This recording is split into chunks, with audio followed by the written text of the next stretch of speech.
Say hey, everyone. Welcome into another edition of Say Hey Plays. My name is Jose Bouquett.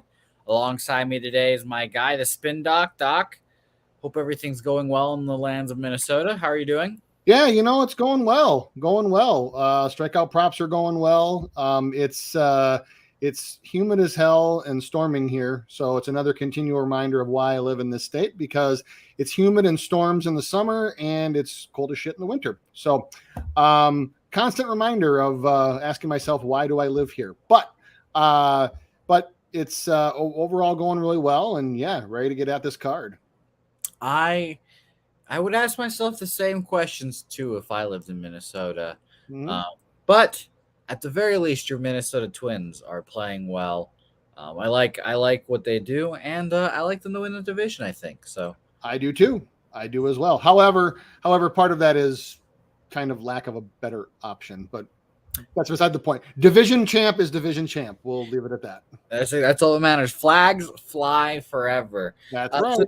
today should be an interesting show. I think it should be a kind of a quick show, about 8 games on Yep. the card here today. I've got some bets in. I'll recap the bets I've already got in and the bets that really really hurt me today, Doc. So we'll start off by saying this. Uh, Jim Valvana, who we all know, Jimmy V Week and all that good stuff, Yep. he said you gotta laugh, cry, and like love in a day, and that's a full day. Well, in betting with the bag, I laughed, I cried, I made bets, and that's a full day for me right there. And I went through the whole ringer on this Royals game. I fade every team that's minus 300 or higher. I fade them first 5 full game in the hopes that we can get this nice easy payday, maybe perhaps. And it seems like all the games have been really close, Doc. Yesterday I was on the Dodge, or I was on the who was it? The Rockies? Is the Rockies yesterday? Jose Urania. I Mhm. want to say the Marlins because that's where he used to pitch, but I was on the Rockies yesterday. A 0-0 through 5 kills me. I lose 2-1 in the ninth. That hurts me even more. And then now today we're up 2-0 in the fifth inning, Doc. And just like that, it evaporates. Back-to-back home runs give me a 3-2 loss first 5, and the Royals bullpen do what they do best, blow it open late. So I lose both first 5 full game money line for that, and that hurts me.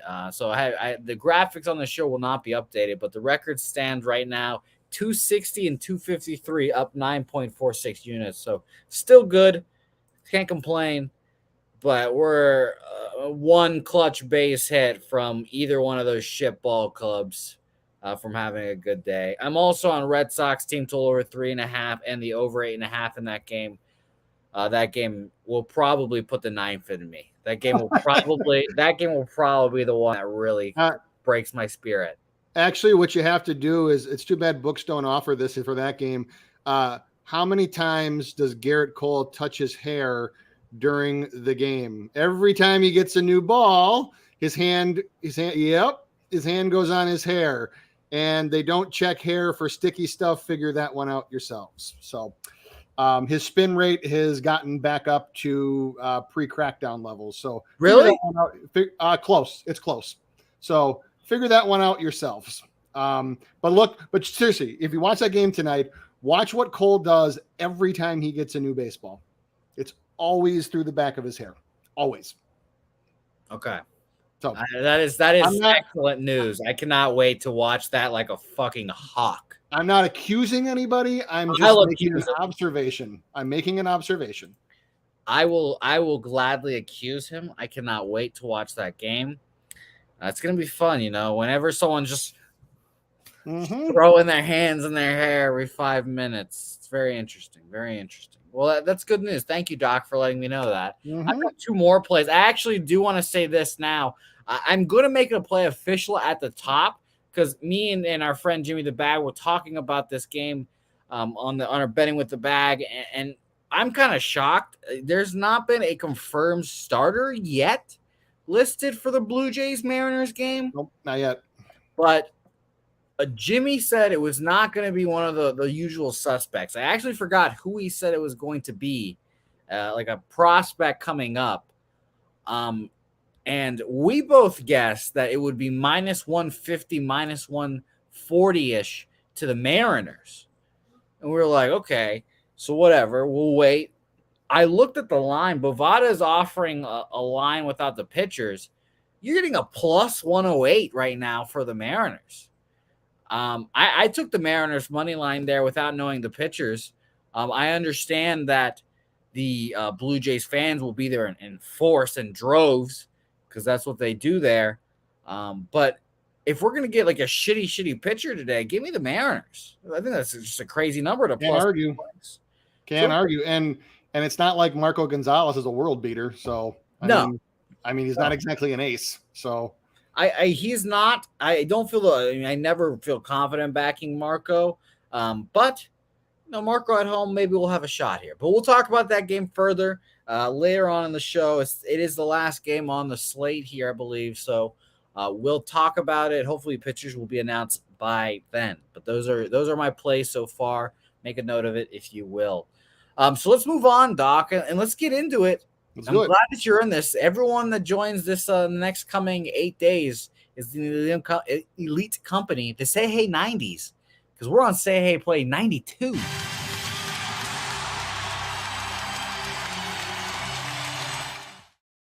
Say Hey Plays 92. Not applicable. Also realizing something. Notices that I also touch my you know what? Not applicable. I'll say it. I use sticky stuff when I cap. I use the sticky stuff when I cap. Does spider tack help you cap? Yep. Yeah, yep. Spider cap. It helps me cap. It really, when in doubt, I just put some spider tack on both hands. I put a piece of paper or a ball. I write down Angels, Orioles, and I just sit here. And whichever ball falls first, I bet on the other team. So that's my capping, strategy. I wonder what yours is, guys. Please let us know in the chat. But we've got Silseth, Jordan Lyles here to start off. Silseth has kind of been through a path, a journey, I should say. First start of the season, I backed him, and it went well. Ever since then, he's been pitching like crap. He got called down, and he pitched well when he got called down. And then gets called back up, places the White Sox 4 1/3, 5 hits, 3 runs, 6 Ks, no walks. Acceptable, very acceptable.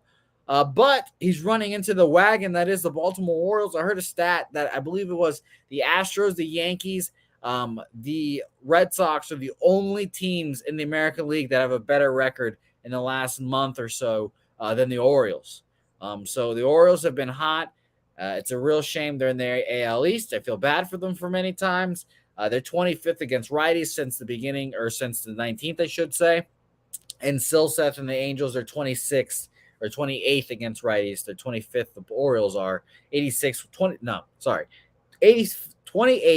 against righties are the Angels against 67 weighted runs created plus. There we go.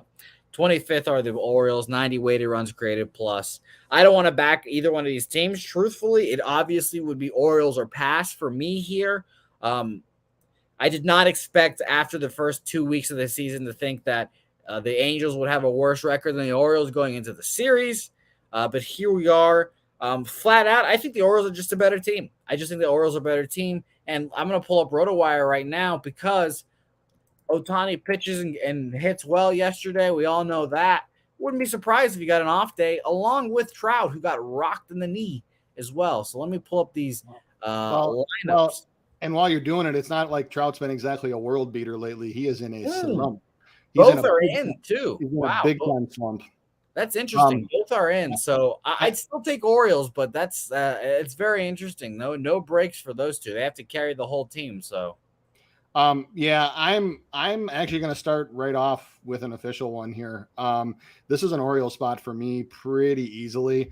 With the Angels traveling on an East Coast road trip, playing another game in a row. First half run line for Orioles -0.5 at +118. I will go ahead and lock that in. Probably won't do a full unit on it, but we'll definitely bet it. Jordan Lyles, just huge home road splits this year. Home 2.92 ERA, on the road 5.89. And when you also look at some of his advanced metrics, his FIP at home is 2.54. His xFIP is 4.11 compared to a 5.38 on the road. So when you put him, who, he hasn't been a world beater, but he's been a serviceable pitcher. When you look at Jordan Lyles, he's just kind of got average stuff. I mean, his stuff doesn't top out any higher than 92. His break is average on his pitches. His slider is pretty decent. He's got a 33.7% whiff rate on that, which is actually pretty good. But then you get the Angels, and I get people that ask me virtually every day about whoever's pitching against the Angels. They're just like, over on K's, right? And here's my answer to that. The Angels are so ungodly undisciplined at the plate, and that would include the top of their lineup as well. Even Ohtani hasn't been that disciplined lately. So Trout's in a big slump. He's K'ing left and right. So if you're going to play this one, it's definitely the Orioles side. I will do so. And I am not personally playing Lyles over K prop. The only reason why I'm not is just because 4.5 for a guy that does not have overpowering stuff and does not have a hard wipeout pitch. His slider is good. It's not great. 4.5 is just that murky gray area that I don't know if I want to take or not. But I would not blame anybody if they wanted to take a small shot on Jordan Lyles over 4.5 strikeouts. It's getting juiced now. It was at like minus 110. It's all the way up to minus 145. I for sure don't want to pay juice on a Jordan Lyles over prop. I'm gonna roll with you, Doc. I'm gonna take a Orioles first 5 money line too. The last couple of days, I've had a couple spots where I've looked at and I'm like, I'm pretty sure this is gonna win, but I'm not gonna bet it. Example being Sandy Alcantara first 5 the other day. Everyone was on it, and I was like, that makes a whole lot of sense. I don't know why I wouldn't be on it. It wins pretty comfortably too. So I'll move on you here. I think Baltimore is the play here. Everyone in our chats at least is on Baltimore too. So it's a good place to be because like we say, though the public might be on another side, people in our chats and all that stuff, they're not the public. We consider ourselves sharps, if you want to call it that, experts, whatever you want to say. People that do this stuff every day, watch the channel every day. So we're not the public per se, because that would involve us being, I guess, kind of ignorant to a point. But we're all informed here making decisions, so it's great. Yep. So, Doc, I wanted to talk about this game real quickly because this is going to be the second half of our lovely doubleheader here. It just ended, I don't know, like 20-ish minutes ago. Bryce Wilson, Pirates versus Reds here.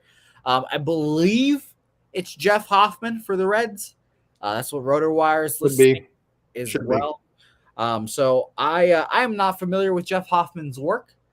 He's a righty, so we'll see the full lefty lineup for the Pirates in. That it probably includes O'Neal Cruz as well, my guy. I liked Pirates first 5, or sorry, excuse me. I like the Pirates full game money line last game. I didn't take it. Of course, it hits. So that makes me feel a little better about how I'm looking at games today. Right now, you're getting even money for the Pirates in game 2, minus 120 for Jeff Hoffman. But you guys know what I'm looking for. The team totals here, it fell short by a half last time, and it's a 4.5 minus 115. So I'm not 100% sure if I'm going to move on it. Like I mentioned, the 4.5s are always a little dicey for me. But Doc, what do you have on this game? Yeah, whenever I'm looking at doubleheaders in MLB, I mean, the most conventional logic is that just take the team that didn't win the first one. However, Hoffman, he's been around the league since 2016. He's just kind of bounced around. He's got decent stuff, but he only throws 3 pitches. So fastball, changeup, slider. And the changeup and the slider they're okay. I mean, his fastball, he can run up in the mid 90s. So I think he would have been a much more complete and much more usable pitcher to teams had he developed a 4th pitch over the course of his career. Early on, he did have a curveball in there, but that did not do very well at all. And so this year he just basically abandoned it.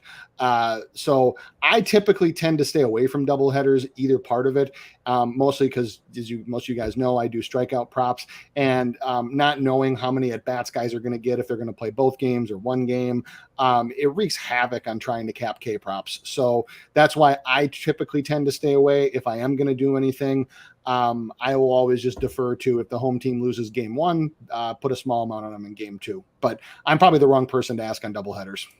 Yeah, no, I'm going to stay off this game. I truly didn't expect to stay off both Pirates game. And I'm even wearing my Pirates shirt today. Here, I've got multiple Pirates memorabilia stuff, which is shocking to say, honestly. But I'm going to stay off. I think the only play would be another money line spot for the Pirates here, just because I think the Reds are that bad. And a lefty lineup for the Pirates with O'Neal Cruz obviously makes me feel better. He's not been hitting for average, but I think that this just does something to the lineup and to the momentum and confidence for the team when he's in there. So yeah, go ahead. Sorry. I was just going to say, and Bryce Wilson, another just average pitcher with average stuff. He's a guy where, like, I personally think he'd be better in a long reliever role. However, I think that, on a team like the Pirates, you probably can use him as an end of the rotation spot starter guy. Doesn't get guys to chase, doesn't get him to whiff at all. His contact rate is 61%, which is significantly above MLB average. So what that means is, when somebody swings on a pitch of his outside of the strike zone, they make contact nearly 2/3 of the time. That's not usually a recipe for success. I saw somebody in the chat posted his ERA. That's just the tip of the iceberg. He is just a very average to below average Major League Baseball starter. So if you're leaning towards anything, you might want to lean towards the over, I guess. But like I said, this is probably one I'm just not touching. Yeah, I'd agree with you. I'm going to move on from this game as well, shocking as it is to say. No Pirates action for me here. Doc, I think I should let you take the wheel here for this next game, because I am a biased asshole.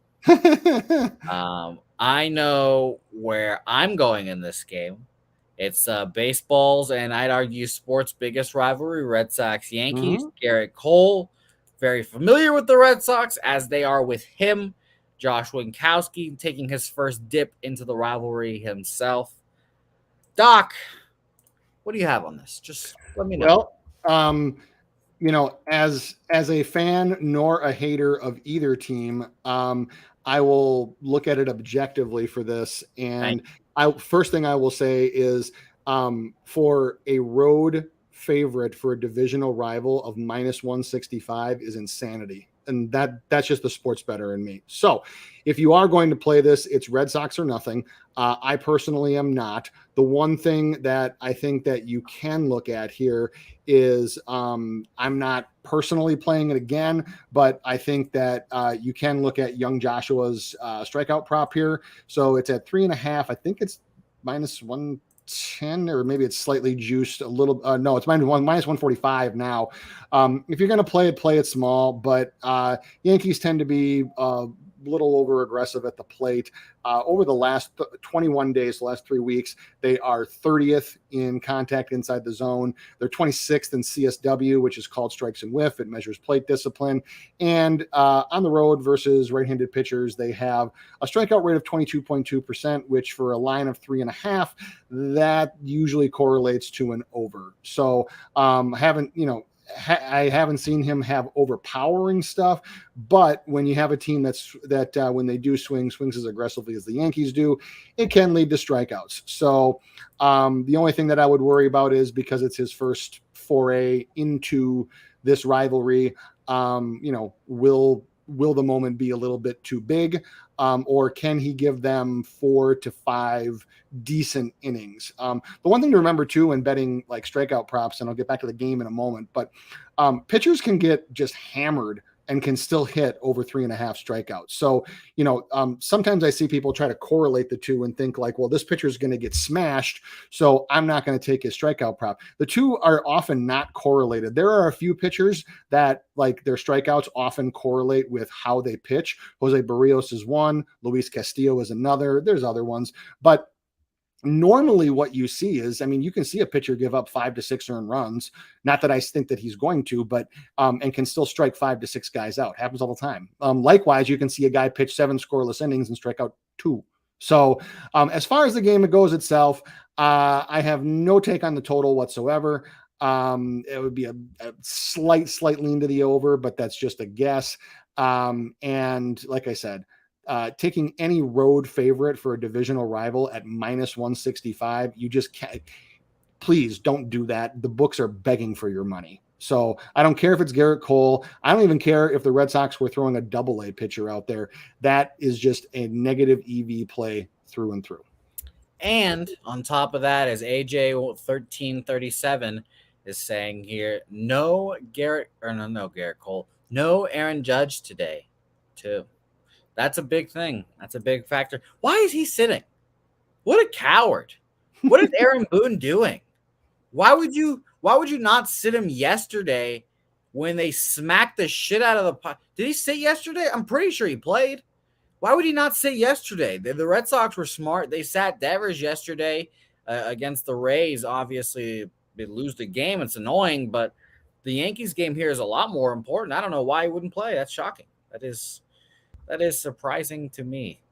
But yeah, no Judge, so you hate to see that. And then the other thing is, at minus 165, to break even on a minus 165 bet, you need to win 62.3% of the time. So you need to ask yourself here. Now, to win, you need to win even more. You need to win about 2/3 of the time. So what I would say is, if you're thinking about betting the Yankees full game here, ask yourself, do you think if these teams played 100 times in the same circumstances that the Yankees would win 67 of them? I do not. Therefore, not that you would automatically play the Red Sox, but playing the Yankees is probably out of the question here. If this were at Yankee Stadium in the same conditions, I mean, you probably would get a worse price, but if you had that price, yeah, maybe I can see it. But like I said, 62.3% you need to win at betting minus 165 to break even. So I saw something, I think it was Boston Nick talked about Cole's under at 7.5. If you're going to bet Cole, under would be the only way to go for me. I have him, with all the math that I do, I have him projected at 7.87, but I also have a variance range ranging from 5 to 9. So for me, it's a pass on Garrett Cole just because the one side is too juiced and the other side doesn't have enough value. But if you are going to play him, I would totally agree with Boston Nick that under is the way to go. I don't hate Viral Video's first 5 look as well for Cole. He's letting us know he's 11-2 first 5. I don't hate it. I mean, traditionally, if you're just thinking at it, Garrett Cole's supposed to be one of the best pitchers in baseball against a rookie. And against a team in the Yankees that have smashed righties since the 19th, there have been 14th, 106, so not the best. Red Sox are 100, that's 17th. So I purposely have not picked the side in this game for a reason. I've just taken the over 8.5 runs and the team total over 3.5, thinking basically if Garrett Cole, I think Garrett Cole gives up 2-3 runs today. And I wouldn't be surprised at all if Winkowski, if worst case scenario, gets ripped. I have a sad afternoon, but at least I'm cashing it over thanks to the Yankees' big galoots in there. So it'll be interesting to see. I always get very emotional during these games, and it'll be very, very interesting. So, one last thing, if you are looking for a tiebreaker in this game on the total too, the umpire, Eric Bacchus, is a hitter's umpire. Typically, his runs per game for games that he umpires typically goes over and also is higher than average. So I always use umpiring as a tiebreaker for something. So if you're on the fence between do I bet the over or not, just know that you do have a hitter-friendly umpire behind the plate tonight that would potentially lead to an extra run or two. Well, that's a good news there. I like my over there. I will say this, shout out to Mr. MDR, who also mentioned Aaron Judge went 3 for 4 yesterday, 4 RBIs. Yeah, I think his 4 RBIs could have been saved for another day when you win 16-0. That's crazy to me that he played. But it's going to be fun. It's going to be a fun game. Shout out to Top said he's on the Yankees run line. It's going to be a lot of fun. Viper MB joining us, telling me about the Royals' first five. That made me want to die, Viper MB. So thank you for the reminder. I appreciate it. And we will move on into this next game. Miami Marlins, New York Mets. I think that was the worst loss, like just emotionally, I've had this year so far. So shout out to the Royals for hurting my feelings. Daniel Castano versus Trevor Williams here. I have really nothing on this game. And I saw error. I've heard a shocking amount of people on the Marlins, and I guess I don't hate it. I personally don't really have an opinion on it. Let me double check and see what Mets are against lefties. Since the 19th, the Mets against lefties are 21st, 92 weighted runs created plus. This will be a second start against them too. 2 starts ago, I should say. Well, he had to start last time against the Nationals. 5 innings, 4 hits, 3 runs, 1 earned. Pretty good there. And then against the Mets, 7 innings, 5 hits, 2 earned run, 4 Ks, 2 walks. Plus 143 is a good meaty number you could take your shot at with this dog. So I don't hate it, but I'm not moving on it. I just think the Mets are a good hitting squad that put fear into my heart when I try to fade them. And Daniel Castano just not a good enough pitcher for me, truthfully. Same thing here. It's Marlins or nothing. It's the exact same premise that I just talked about last game, is to take a minus 174 even at home favorite against a divisional rival, any divisional rival. There's just no value there. So Marlins are nothing for me. The only thing that, because I agree with you about Castano, but Trevor Williams, he's just such an average pitcher. He's got average stuff. He's got average velocity. He's kind of like a rich man's Bryce Wilson, to be honest with you, in that his stuff just is just kind of not overpowering, not going to strike a whole lot of guys out. So this is probably one where if the Marlins had somebody I trusted a little bit more on the mound, you'd be hearing me say Marlins right now, but no can do. Yeah, if it was Rogers here, I'd probably take the Marlins the Marlins. But obviously the line would be different. So we move on because, like I said, I didn't have anything on that game. That game really didn't interest me too much, but a lot of people on the Marlins, so I can see it. I don't blame them. I don't blame them for doing it. Leaning there as well as Viper and B saying, and so is the guy Spin Doc as well. Next game on our slate here, and I'd love to hear your take on Matty Liberatore here. He's 2-1 this year. He's been in the majors for a little bit. Got called down after kind of like a 4-start stretch. His last start was a good one against the Brewers. Gets called down, kind of, like your reality check kind of thing, and struggles in AAA again, and struggled again in his last start against the Phillies, who are winning right now 4-2, by the way, in the bottom of the 5th. So first 5 bettors rejoice. But 2 2/3, 7 hits, 5 earned runs, 3 Ks, 1 walk. I just thought he would be better for how touted and hyped he was as a prospect. Thought he would be better against one of my favorite pitchers to watch this year. I've been on him for I shouldn't say I've been on him. I've liked him since the first moment I saw him pitch out of the Braves bullpen. I'm happy he's a starter now. He's striking out guys left and right. He's got a fantastic mustache, and he's minus 240 here for a reason. It's just a combination of a really good pitcher and a really good offense against a pitcher that does not inspire confidence. And the Braves, since the 19th, are... Let's double check here. 23rd against lefties, 86 weighted runs created plus. So something to note there. Maybe a first 5 under if you believe in Libertador, but this is another pass game for me. Yeah, I briefly flirted with the idea of taking Spencer Strider's under Ks, but I wanted to wait until the Cardinals released their lineup, which I'm glad that I did. Definitely not conducive to either side on this one, because with Strider with his slider, it definitely breeds striking out right-handed batters. His strikeout percentage against right-handed batters at home is, I think it's like 43%, which is just insane. So the Cardinals have thrown a number of lefties in there, but they're probably not the lefties that you want. When you talk about Nolan Gorman, you talk about Lars Nootbaar, who can end up against a guy with a wicked pitch, can end up being a walking strikeout. He's killed several unders by himself for me.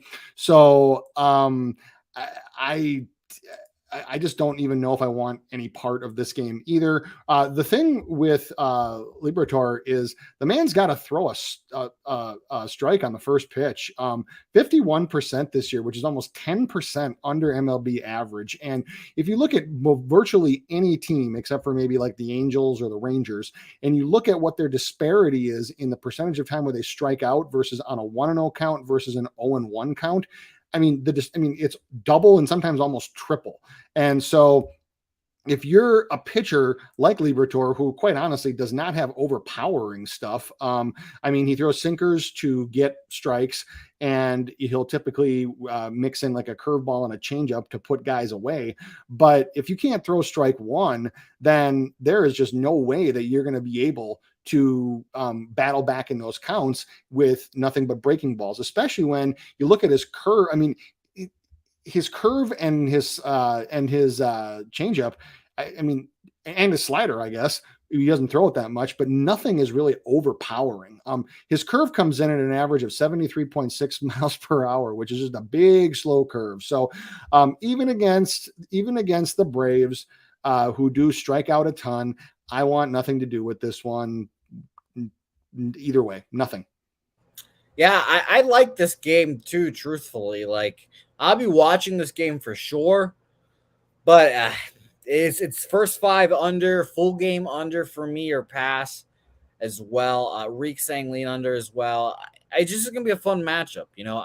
If Liberador can pitch to his hype, then we'll have a great game here. But just Spencer Strider is worth the price of admission. So. Oh, absolutely. And then, like I was talking about, at home this year versus right-handed batters, 43% strikeout rate and a 1.89 FIP, which is disgusting. It's disgustingly good. I love Spencer Strider. I love him very much. Let's move on to another game. That does not get me as excited, unfortunately. We're talking Tigers, White Sox here. Dylan Cease, who absolutely owns the Tigers. All I heard this morning on Betting with the Bag was Dylan Cease's numbers against the Tigers are ridiculous. He's 10-0. Every game with 2 or more plus runs, yada, yada, yada. And I'm just like, there's just no part of me that wants to bet on the Tigers then.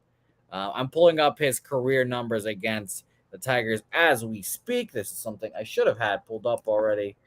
But this is, oh my gosh. So he legitimately is. So when I thought people were saying 10-0, I thought the team record. He's 10-0, like actual record against the Tigers, which is hilarious. That's that. Getting a decision that often against a team is impressive in and of itself. But he's 10-0 against them, a 1.91 ERA and 11 starts. This year he's 2-0 with a 0.9 ERA, only 1 run earned there, 16 strikeouts, 4 walks. Last year he was 3-0 with a 1.17. Why? I just really can't imagine taking the Tigers here after with those numbers. I just can't. Sorry, but it's -1.5. If that's too expensive, maybe a -2, 2.5. But it's White Sox here, just based off Cease's dominance, and it's first 5 too. I don't want the White Sox pen. Sorry. Never, ever. So, it's White Sox first 5 in some form or fashion for me. I would agree with you, and I would probably go with White. Actually, you know what? I will go ahead. I'll go White Sox first half, -1.5 at +114. And we'll lock that in as an official one. The other thing with this one is that to counteract Cease, the Tigers have loaded their lineup up with lefties. It makes sense because Cease's numbers against lefties are a little bit worse than righties, especially in the strikeout department. 29.2% against lefties, 38.8, which is absurd against righties. Whip is higher, batting average is higher, so on and so forth. However, the problem is that some of the lefties that they're loading up in their lineup are probably not ones that, do you want like Cody Clemens and so on and so forth. No, probably not. So this would be a White Sox spot for me all day. I will pass on the strikeout prop. The only thing that I think that you can look at is I don't have the stomach for it, but I have Bo Brisky at 3.66 strikeouts against a line of 3.5, but a variance range shading towards the over. Reason why I say that is because the White Sox are a very, very high chasing team. They're 26th in the league in contact outside the zone. Brisky has a very, very poor chase rate of 16 in the 16th percentile. However, they have made guys with even less of a chase rate and in a lower percentile look really, really good because they swing so aggressively outside of the zone. Now, I go back to my point from before about how getting strikeouts and not allowing runs often with pitchers do not correlate. So it's very possible that Brisky could get 4 Ks and just get the shit hammered out of him. So I think if you're looking for anything else to bet on, you can make a small bet on Brisky over 3.5 Ks. I am personally not on it. It was one of the last cuts that I made from my official card. I'm moving on Chicago White Sox first 5 -1. I'm getting it -1 at -120 for me. I don't hate your -1.5. I got it at +110 for me. 115 maybe. I don't know. Let me double check. Actually, it is +110. Yeah. Noli knows a great little note here. He's saying the only time they scored on Cease was on a back-to-back too. So I don't know what it is, man, but he just dominates. He's a really good pitcher, gets all of them. Top said also saying that the White Sox are going to be bet on until September. They face a bunch of teams below 500 and the Twins. So it's going to be fun. I will bet against them when they're playing the Twins. I will too. I bet against them every game against the Twins. Actually, first 5. I got 2. I don't remember what happened in the third game, but I got 2 very fortunate wins from the Twins there. Shout out to my man Byron Buxton. Hopefully one day a future MVP when Ohtani leaves his league. But yeah, White Sox first 5 for me there, -120. Let's keep moving on. It's going to be a fun game here. And Doc, we're here. I think everyone tunes in for one play and one play only. My game. Yes, your name. No, my game. Oh, your game too here. Yes, both your game and your name. People are here for your name, Doc, and for this lovely tout play that you give out every time you're on the show. I love hearing your reasoning. We've got Rockies, Diamondbacks here, and this was the shocking game of the day. If you told me this morning when the lines were different that the Diamondbacks would just keep getting money, and keep getting money, I'd call you a liar because Dallas Keuchel freaking sucks. So I'm shocked to see him go from a minus. It was like +140, I think, earlier this morning. I was told that now -105 earlier in betting with a bag. It was even. It keeps going that way. Both these teams have faced these pitchers in their last appearance.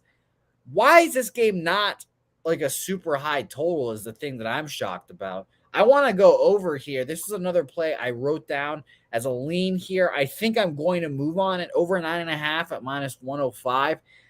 Just shocking to see this number. I also don't hate your team totals on the Rockies, but for some reason, all the sharps think that Dallas Keuchel is going to have a good start today, or maybe just Austin Gomber shits the bed that badly. But people believe in Dallas Keuchel here today, and I'm pretty shocked by it. But he is not your cave prop tout play today, Doc. I'll put up the graphic, and I'll just let you cook here. Do your thing, Doc. What do you got on this game? All right, tout play 86. So Austin Gomber. This is a back-to-back in the toughest spot that a pitcher can be in. When you're going back-to-back from home to road against the same team. Gomber faced the Diamondbacks on July 2nd in Colorado and through 5 2/3, give up 4 earned runs, 2 jacks, and only struck out 2. In fact, Gomber has only gotten out of the 4th inning 1 time in his last 4 starts. That would be against the Diamondbacks at home, and his ERA is approaching 10. So you can see here all of the reasons why. Whenever I give a play out for strikeout prop, I always help people understand the why and want to make sure that everybody knows I did my homework. So when you think about how many batters that Gomber normally faces on the road, then you compare his season strikeout percentage, his last four games, his road strikeouts versus left-handed batters, which the Diamondbacks will have ample lefties, multiple guys that saw him last game. I mean, the list goes on and on and on. And the Diamondbacks, despite being a very, very mediocre offensive team, their new hitting coach this year has been preaching all year, contact, contact, contact, contact, contact. And it's really paying off because in the last 3 weeks, they are top 10 in every swing metric that you can possibly think of, including the first strike percentage. So I talked before about Liberatore, how he doesn't get first strikes, so he doesn't pitch well and strike guys out. Well, not only are the Diamondbacks have the lowest first strike percentage in the Major League Baseball in the last 21 days, they're the only team under 9%. Now, when the Diamondbacks get a 1-0 count, they only strike out 13.8% of the time. As you can see, Gomber would have to pitch damn near the whole game to strike out 4 batters with those types of strikeout metrics. So it's a back-to-back going against the same team. All of these numbers add up. And the best one of all is that under 3.5 strikeouts is at plus 115 on DraftKings. I could not bet this one fast enough. This is my tout play for the night. For those that have that rock with me, I love taking unders in back-to-back home to road situations. The pitcher does not have enough time to make many, if any, changes to their game, their delivery, their pitch mix, etc. Gomber doesn't have a diverse array of pitches to begin with. And you also have, now he's going to at home where he's facing a high contact team. And these hitters and these scouts remember these things, especially when it was only 5 days ago. So right now I have Gomber projected for 2.07 strikeouts with a variance range. Maybe in a crazy world he touches 4, but I would not be surprised if he only ends up with 1 or 2, especially because in his last 4 starts, in his last 4 starts, he has 2, 1, 2, and 4. And the ones on the road were the 1 and the 2. So just so much evidence to support that Austin Gomber will not strike out here, especially when you can get it at a plus price. Well, Doc, I'll tell you right now, I've got Gomber under 3.5 strikeouts at plus 129. Love it. So I'm moving on that officially. I did the same thing with last time Doc was on with Noah Syndergaard. I think it was over with strikeouts. It was 3.5. Yep. And it cashed in like the second inning. It was very easy, very casual. Loved it. And we're doing it again here with Gomber, under 3.5 strikeouts. It's going to be a fun game. I'll tell you right now, Doc, you've said it a couple times on the show, and that is exactly how I cap K props, because I'm not experienced as wise as you and Sharpie. I'm always like, okay, well, this is Justin Verlander. He's going to dominate the Royals. He's going to strike guys out, right? Austin Gomber, he's going to get crushed by the so-and-sos. He's not going to get any strikeouts. So you definitely put in the more effort. You reach into the deep depths and you figure all this stuff out. And I trust you implicitly. Thank you. So I'm on it. I've already bet it at multiple books, and ready to roll. Beautiful. So I moved on that.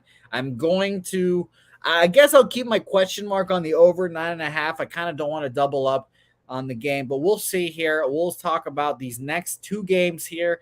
Doc, this next game is right up your alley with 2 phenomenal pitchers in Webb and Musgrove here. The line has gone towards Musgrove even further. It was 117 for the Giants earlier this morning. Now you get a 122, 145 with the Padres.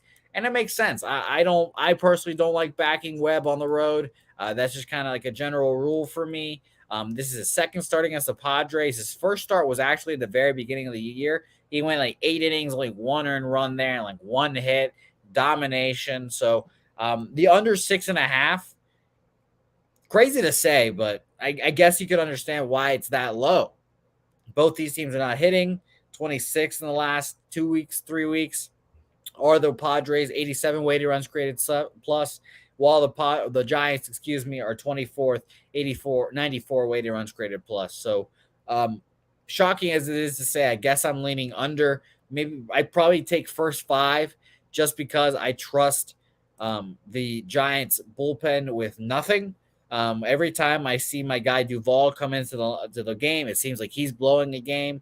He won't be in today because he threw like 40 pitches trying to blow the game yesterday for the Giants.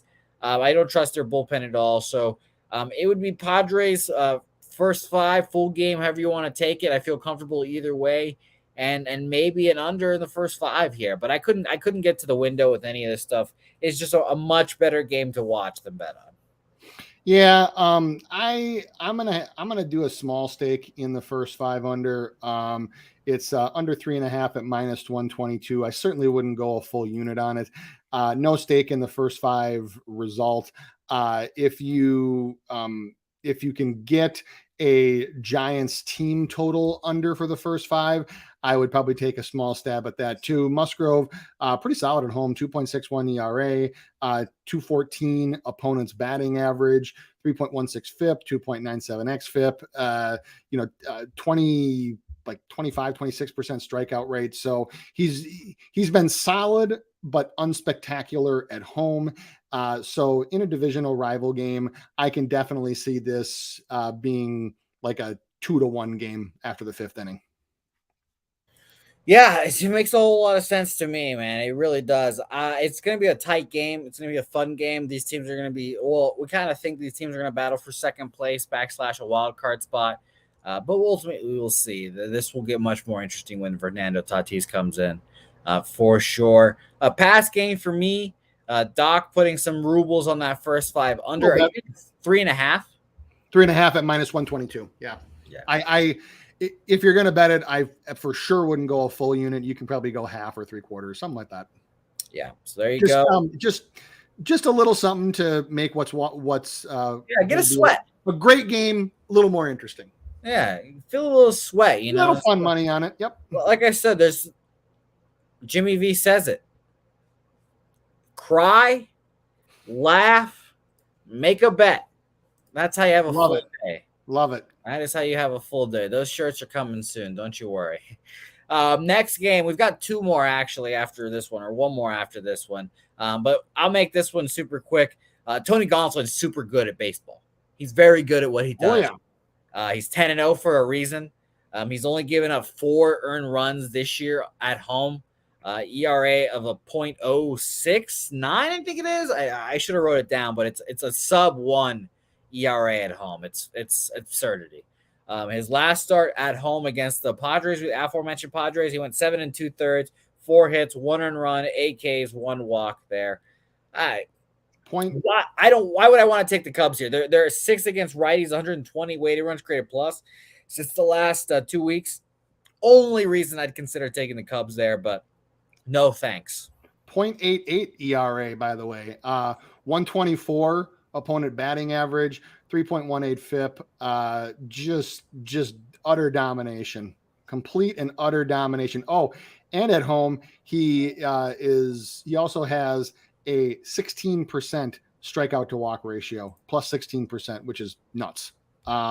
So yeah, the only thing that I will say about Tony Gonsolin is that I wish he had a manager who wouldn't get so fucking jumpy and pull him, because he honestly, if Dave Roberts was not managing the Dodgers and it was a manager who trusted his starters more, especially his newer starters, I would probably take Tony Gonsolin's over strikeout prop every single home game, no matter what. He finds a way to get there, but there have been too many times where he starts to get in a little trouble, like first and second with 2 outs, and he's got like 85, 86 pitches. And Dave decides to just yank him and go to the pen versus just having faith in him to finish. It's not an indictment on Dave Rogers, who I actually like as a manager, but that shit just frustrates me. So I can imagine, especially when you bet strikeout props. So Exactly. that stuff frustrates me. So, and then also if you're betting a strikeout prop against the Cubs, there's no such thing as an under. It doesn't exist. So it's over or nothing.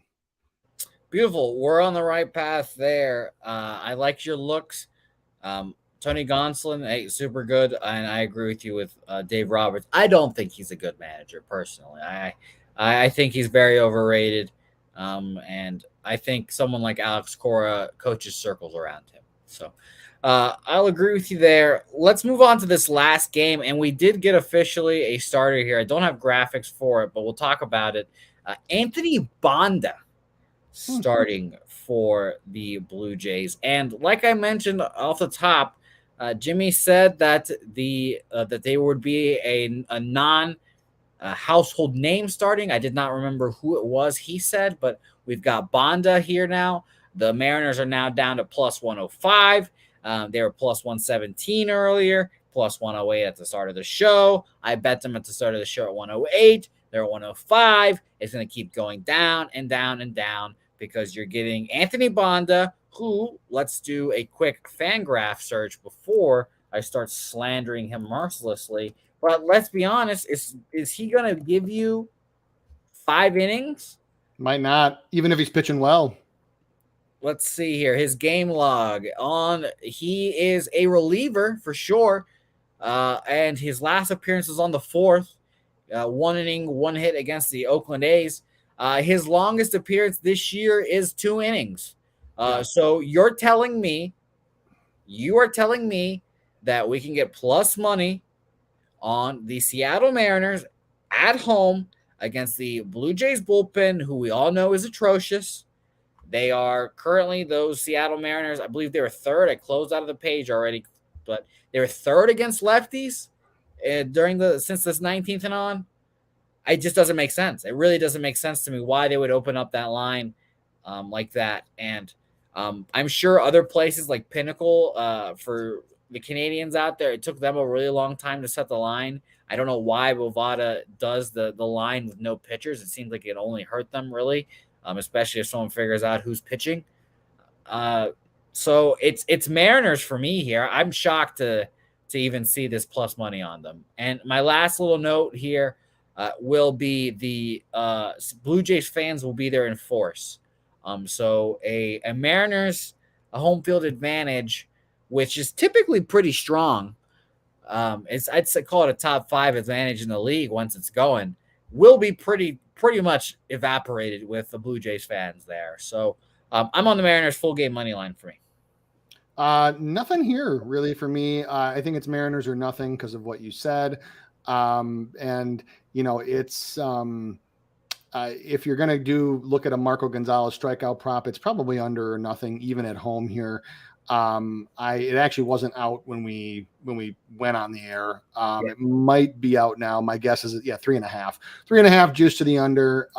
That's pretty standard for Marco Gonzalez. If you're going to do that, I would probably make it part of a parlay to get a little bit better odds on that. Or if you're going to take it, you probably would just want to take it very, very small. So, and also I saw Jake Burns asked earlier, lowest ERA ever the lowest ERA in Major League Baseball history for a season would be a guy named Tim Keefe, who played in the 1800s. Now that in the old school days. So if you're looking at modern era, it would be Bob Gibson, 1.12 in 1968. That's the and then if you want to even like more modern, Greinke had a 1.66 in 2015. Arrieta had a 1.77. Doc Gooden had a 1.53 in 1985. But if you're looking for modern era baseball, the lowest ERA in a single season was one Robert Bob Gibson, 1968, 1.12. There you go. Beautiful. By the way, do you also, while you're looking this stuff up, do you have a lowest home ERA? Just specifically if there's a best pitcher at home. While you do that and look that up, shout out to you for looking that up, and Jake Brennan shouting you out as well. I'm going to recap my plays here. I am going to add one more. I just saw a great comment by Ron Lofton. Going to be adding the Mariners team total over 4 as well at minus 110.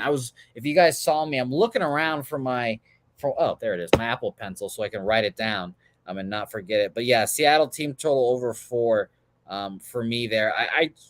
I think that I have a lot of plays today, and I'm pretty worried about it, truthfully. So it'll be interesting. And by the way, Mr. MDR has a good guess. It is probably Ora Horsheiser, huh? I have not. I actually don't know. Like, I will be first one to admit I don't know. And I can't find it actually. Interesting.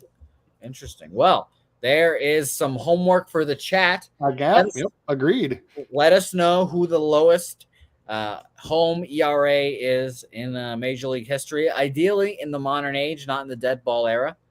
But drop a comment after the video is over and let us know.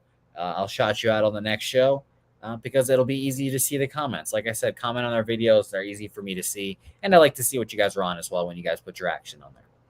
All right, so I've got a lot of plays, and I'm going to recap them here, Doc. This might take a little bit, and Yep, I did not expect this to happen, especially after getting crushed yesterday. So should be interesting. All right, so we'll talk about the two losers so far: Royals first 5 money line and Royals full game money line. I don't want to talk about those anymore because I will cry.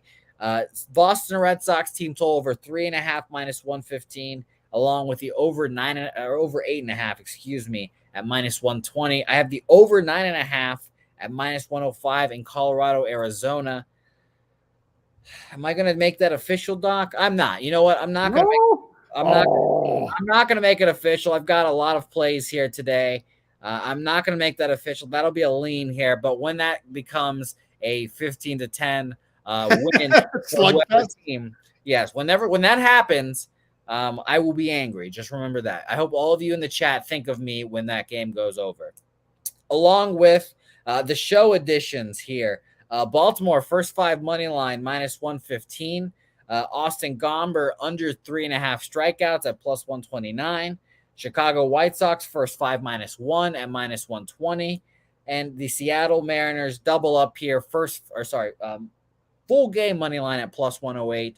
And team total over 4 at minus 110. And by the way, the total is, not the total. Seattle's money line is already moving down 104 now, 104. And JPZ giving us some heat. Greg Maddux, a 156, 1990. Love it. Shout out to JPZ. Yes. Great rapper too, that JPZ. Doc, what are you on today? All right. So ones that I made earlier today, I did put a very small amount on Chris Bubic's under strikeouts, and the Astros went stupid in the middle innings and cost me that. However, made up for it and turned a profitable afternoon because the Astros, after the 4th inning, were at plus 126 for the full game money line. And I know that Chris Bubic has an ERA near 20 in his 3rd time through the order. So that was an easy take and a plus money hit. So 1-1 and profitable on the day. For tonight, definitely the ones for the show are Orioles first 5 minus 0.5 at plus 118. The Padres and the Giants under 3.5 first 5 at minus 122. And the White Sox first 5 minus 1.5 at plus 110. And then obviously Austin Gomber under 3.5 strikeouts. I got it at plus 115. You got it even better. Love it. So, and then for my VIP, there's a few other strikeout props coming. Beautiful. However, I will say that almost exclusively every day, the tout prop that I give is the one that I like the most. Almost every day. Yes, and Doc, I'd love for you, because we haven't talked about this much. How can people, sign up to be a VIP and such with you? Yeah, just hit me up at Spin Doc Sports, or if you follow the Wise Guys Diamond Club, that's part of the VIP group that I'm in. So you can definitely follow that at TWGD Club. Just message us. We can definitely get you going. And either one would be, we'd love to have you. I typically give out usually between 3 to 5 plays every day, sometimes a few more. But we do parlays, we do alt totals. In fact, last night hit David Peterson on a ladder play at over 4.5, 5+, 6+, and 7 total for a grand total. I think it paid out of like almost like 5 units or something like that on the one play. So those nights, I'm not going to promise you that those nights happen every night, but you know, for me, I am a relatively conservative bettor when it comes to games that I play. But when I play it, my take on it is play it aggressively or don't play it at all. Look at that. Play it aggressively or don't play it at all. I would rather pass on a strikeout prop than to just put a little bit here, a little bit there, a little bit here. That's why I have such few plays. So the ones that I do give out for VIP are like the ones that I really, really like. You would really, really appreciate if they hit for your bankroll sake as well. Very much so. There you go. Well, Doc, I appreciate you for joining me as always. I love when you come on. You know, we sleepwalk into our shows here, and I find it fascinating no matter how many games we cap because you do a great job preparing and giving the viewers a lot of good information. Where can the people find you at, Doc? At Spin Doc Sports. You can follow me there and definitely, you know, DM me, send me messages. Love to talk baseball.